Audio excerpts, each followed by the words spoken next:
Welcome back, guys. Now, let's continue with the cytoskeleton. Guys, let me ask you one thing. We are all having skeleton, right? Tell me what our skeleton made up of. So, our skeleton is made up of bones. Bones are made up of calcium and phosphates. Now, my question to you, why we require the bones? Why do we require the skeleton? Because skeleton is the one which is giving a shape. It's giving the structure to our body. Otherwise, without skeleton, imagine yourself. So, we will be only just like a mass of muscles. Okay. So, skeleton is giving the shape. So, what I'm trying to say, it's not just you obsessed with your shape, even your cells. Okay, even your cells want to be in shape, perfect shape. So, every cell is having a shape. So, every cell is having its own skeleton. So, that is called as a cytoskeleton. Okay, you can look here. Imagine this is a cell. Okay, imagine here I am showing a cell. So, in the cell, are you able to appreciate this framework? Okay, this green color things, these rods like things are there. This framework is there. So, what is this framework called as? It's a cytoskeleton. What is the importance of cytoskeleton? Is giving the shape to the cell or structure to the cell. Okay.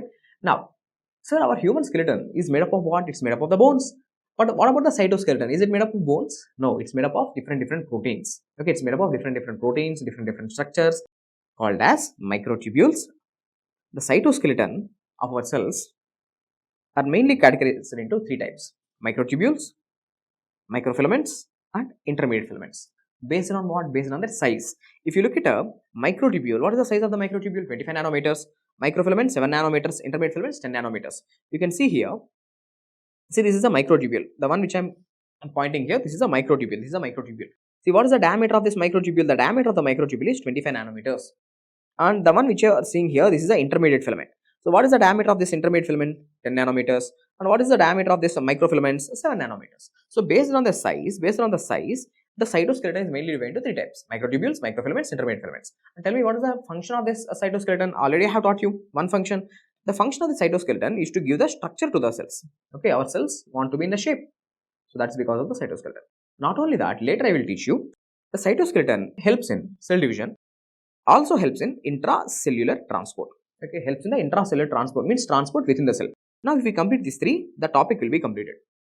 Okay, now let's write important points about the microtubules. So, microtubules, out of all the cytoskeleton, microtubule is the strongest. Okay, microtubule is the strongest. So, now what exactly this microtubule is made up of? Microtubules are made up of proteins. You can see the subunits here. See, this microtubule, it is made up of a protein. It's made up of a protein. What is the name of this protein called as? The name of this protein is called as a tubulin. So, right, microtubule, they are made up of a protein called as a tubulin. Okay.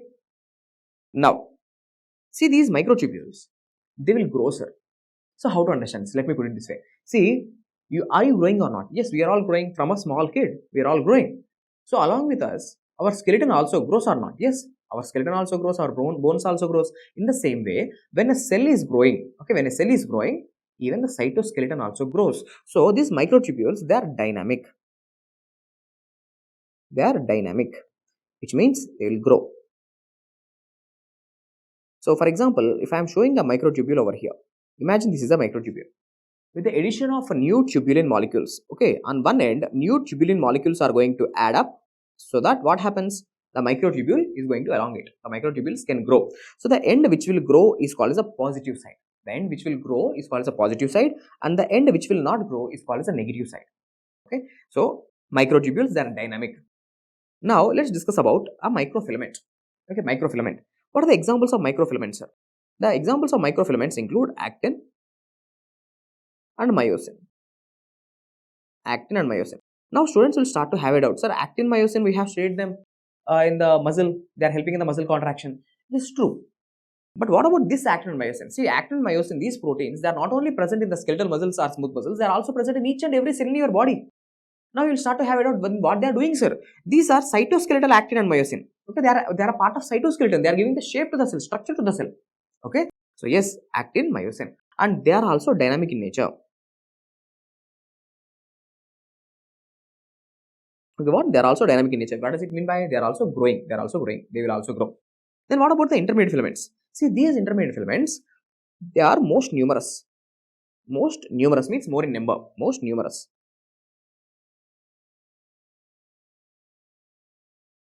Okay, number wise they are more. And these intermediate filaments, they are cell specific.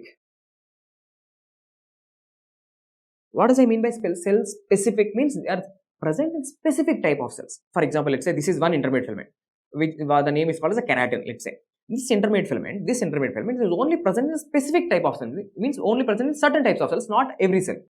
See, these microtubules, microfilaments, they are present in every cell in our body. But intermediate filaments are not like that. They are present in only particular type of cells. That's why it's cell specific in nature. And that too, they are static. Okay, they are static. Static meaning what? Static means they do not grow. Do not grow. Okay, they do not grow. They are not dynamic. They are static. So now let's see important points about this microtubules. Have I already taught you? Let's say here is a cell. Okay, cell, especially neurons. Okay, imagine this is a neuron. Okay, long neuron. Now in this neuron, here there is a microtubule. Here is a microtubule. Microtubule. Now what this microtubule is doing? See, this microtubule, it's acting like a road, sir. Now I am saying this. Why I am giving this analogy?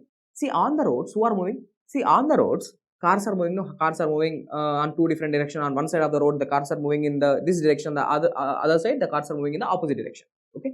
Now, why I am giving this analogy is because microtubules are acting like a road, because on these roads, some cars are moving. What is the name of these cars? Cars means motor, no, movement. So, what is the name of these cars? The cars are called as dynein and kinesin. So, what are these two proteins, guys? The dynein and kinesin. What they are doing? They are actually walking. Imagine this is a microtubule. On this microtubule, these dynein and kinesin, they will actually walk like this. They will actually walk. Okay. What they are doing? Look. See, they are carrying a vesicle. They are carrying a vesicle. So, inside the vesicle, some components are there, some protein, some neurotransmitter, something is there. Okay. So now always remember this kinesin. See, this kinesin is walking towards which direction? The kinesin is always walking towards the positive side. Okay, don't get confused with the arrow. So kinesin, this molecule, it is acting towards which side? Positive side of the microtubule. And what about this dynein molecule, sir? The dynein molecule always moves towards the negative side. One will move towards the positive side, other will move towards the negative side. So what they are doing? They are helping in the intracellular transport of the substances. They are helping in what? Intracellular transport of the substances. So can I say these microtubules, the microtubules, they are helping, not only helping in giving the shape to the cell, but also aids in intracellular transport with the help of this dynein and kinesin. So that's the reason why here I have told cytoskeleton also helps in intracellular transport. Not only this intracellular transport is happening with the help of some molecular proteins. No, the proteins which are actually moving.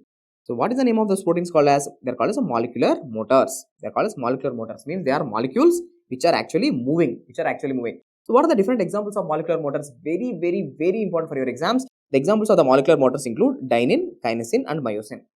Okay, dynein, kinesin, myosin. Yes, this myosin also actually moves. Okay, it actually moves. Now, I have already taught you kinesin always moves towards positive side. Dynein always moves towards negative side. That's why kinesin movement is called as anterograde transport. Anterograde transport. Then what about the dynein? Dynein is always moving in the opposite side. So that's why it's called as a retrograde cargo or retrograde transport. Okay, dynein, kinesin. But what about the myosin? Myosin can move in the both the directions. Myosin helps in bidirectional transport. Okay, so these are the three examples of the molecular motors. In the recent exam, this question was asked. All of the following are examples of molecular motors except in the options actin, myosin, dynein, kinesin was given. Actin is not a molecular motor. Myosin is a molecular motor. Okay. Now, how to remember this for your exam? Let me give you a mnemonic. See, you guys in the future you are going to be doctors, right? Okay, you guys are going to be doctors. So dynein always helps in retrograde transport. Remember, doctor, dr. So dynein always helps in what kind of movement? Retrograde transport. Okay. Now, what else you should know? They will ask you the velocity of this anterograde transport and retrograde transport. Means how much speed, with how much speed the dynein will move and with how much speed the kinesin will move. See, anterograde transport, the speed is 400 millimeters per day. 400 millimeters per day. Means with that much speed the kinesin will move. And what about the dynein? Dynein will move with a speed of 200 millimeters per day. So this much speed. Okay, so these are the two important extra points which I want you to know for your exam. Okay, the speed of dynein and kinesin. Next, let's say there is a child. Okay, there is a child. This was a recent question which was asked. Okay, there is a child from the village background. He was like playing on the streets. Now a rabid dog came and bite him. Okay, a rabid dog means mad dog. The dog came and bite him. So now tell me, the rabid dog, definitely there will be rabies virus. Okay, it's rabies virus. It's going to be present in dogs and cats and foxes. So whenever you are getting a dog bite or cat bite, so the rabies virus is going to enter into this part of the body. For example, let's say it's entering into this part of the hand or leg. Now, how do you think this rabies virus will go to the brain? The rabies virus will go to the brain, and rabies is 100% mortality disease, hydrophobia and all. But my question is, how the rabies virus, which enters into this part of the body, how it's getting access into the brain? Through the blood? No, this virus will avoid the blood cell. Okay, it avoids the blood because, in the blood there is lymphocytes present, there is immune system present, so the virus doesn't want to go through the blood, this virus. So now how this rabies virus is actually getting access into the central nervous system is, now the rabies virus, it will go and enter into the neurons. See, in this part of the body, neurons are there. Now the rabies virus will enter into the neurons. It will enter into what? Neurons. And after entering into the neurons, it will go and make friendship with the dynein. Okay, it will go and say hi to the dynein. So now what dynein will do? Dynein will think it's a friend, and dynein, okay, it will move this dynein with the help of retrograde transport. With the help of retrograde transport, dynein will move this rabies virus into the central nervous system, first into the spinal cord, and from here the rabies virus will get access into the brain.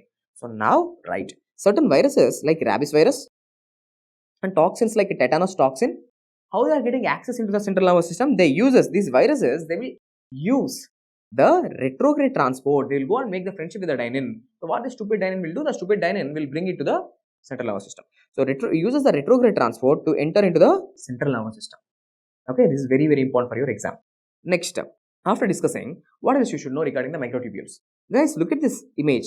The moment you look at this image, immediately what it is striking you? It's a cell division, no? The cell is getting divided, okay? And all these chromosomes are aligning in the equatorial plate in the center of the cell, okay? And you can see this mitotic spindle, okay? This spindle apparatus is also forming. Now, tell me, this mitotic spindle, what it will do? It will help in the segregation of the chromosomes to the both the sides, into the both the cells.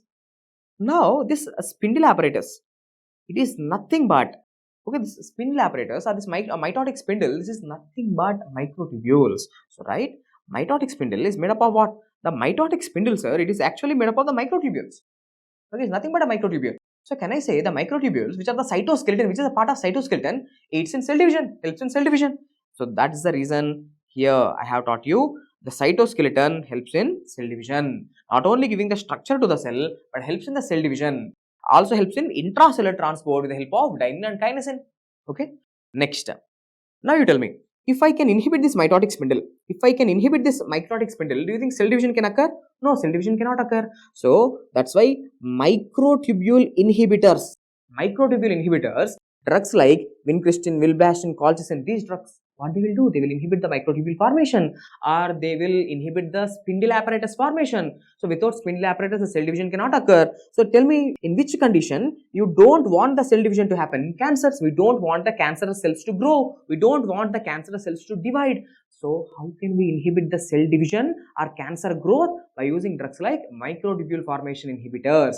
By using drugs like microtubule formation inhibitors, you can actually inhibit the formation of the mitotic spindle. Without mitotic spindle, the cell cannot divide.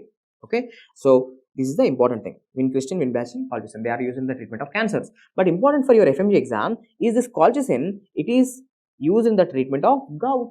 It is used in the treatment of gouty arthritis, in acute gout. Now let me be more specific. If they ask you, what is the drug of choice for acute gout? What is the drug of choice for acute gout? Then your answer should be NSAIDs, non-steroidal anti-inflammatory drugs, NSAIDs. But if they ask you, what is the drug of choice for chronic gout?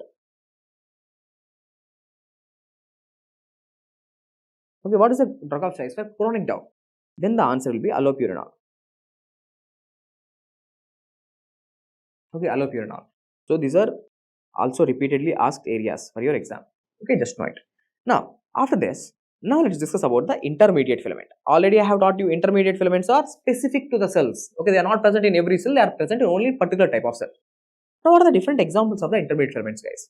Intermediate filaments example include keratin, vimentin, desmin, GFAP, lamins. They're all examples of what? They're all examples of the different types of intermediate filaments. Now, let's start with the keratin. Sir, this intermediate filament called as a keratin, where is it present? It is only present in, okay, epithelial cells, present exclusively in squamous epithelial cells. Okay, they are present especially in the squamous epithelial cells. That's why this keratin is considered as a tumor marker of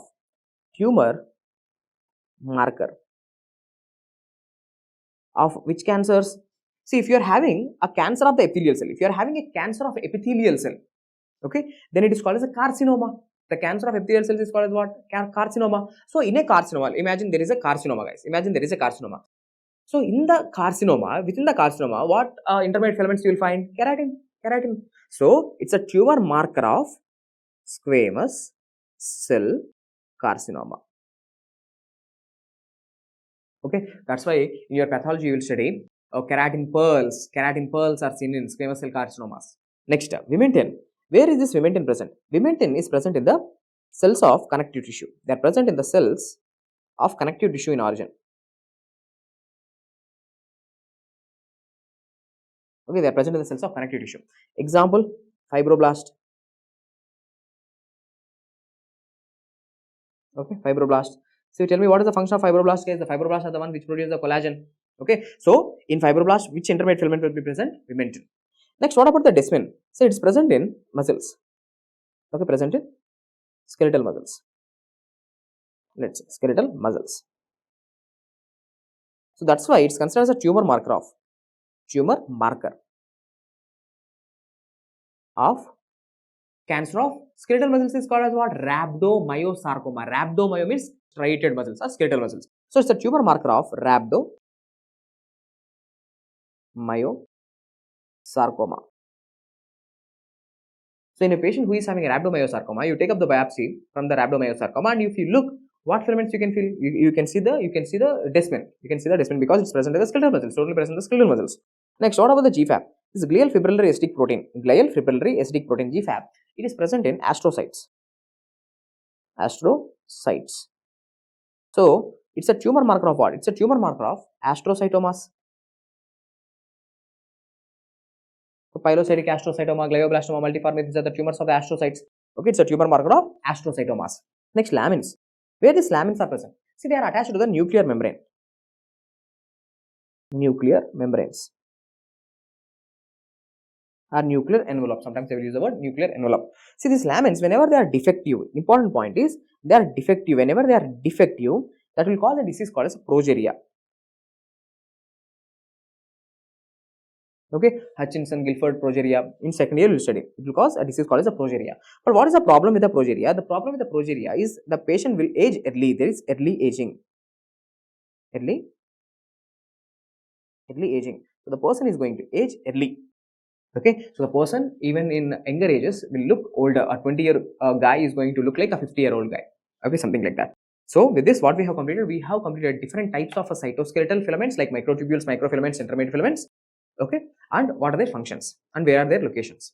Okay, again, as a recap, I am telling you the strongest one are microtubules made up of a protein called as a tubulin, and they are dynamic. There is a positive end and there is a negative end.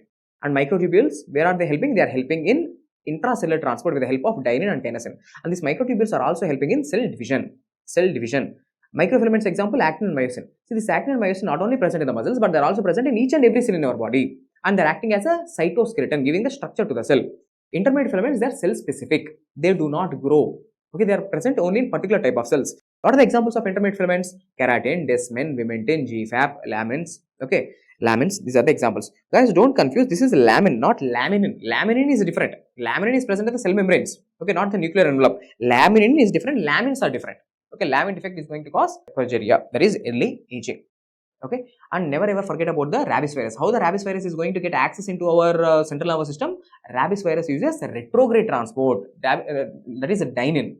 Okay, to get access into the central nervous system. With this, what we have completed? We have completed a small topic called as the cytoskeleton. Hope the video is helpful for you. Thank you.